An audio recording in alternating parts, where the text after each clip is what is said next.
Kuppam municipal chairman పదవి కోసం ఒక్కో కౌన్సిలర్ను 50 లక్షలకు కొనుగోలు చేశారని మండిపడ్డారు భూమన కరుణాకర్ రెడ్డి. కుప్పంలో ప్రజాస్వామ్యాన్ని చంద్రబాబు కూని చేశారని ఫైర్ అయ్యారు. సొంత నియోజకవర్గంలో 1000 తలల విషసర్పంలా మారి ప్రజాస్వామ్యాన్ని కాటు వేశారంటూ విమర్శించారు. కుప్పం మున్సిపల్ చైర్మన్ పదవి గెలిచామని భుజాలు తడుముకుంటే అంతకంటే దారుణం మరొకటి లేదన్నారు భూమన కరుణాకర్ రెడ్డి.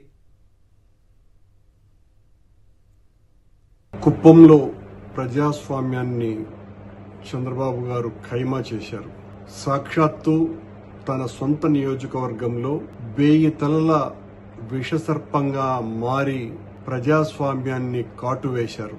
ఎంత దారుణమైనటువంటి స్థితిలో కుప్పం వెళ్లిపోయిందంటే, నిరంతరం ప్రజాస్వామ్య పరిరక్షకునిగా చెప్పుకునేటువంటి ముఖ్యమంత్రి గారు తన సొంత నియోజకవర్గంలోనే ప్రజాస్వామ్యాన్ని ఇంతగా అపహాస్యం చేయటం అన్నది ఆశ్చర్యకరమైనటువంటి విషయం.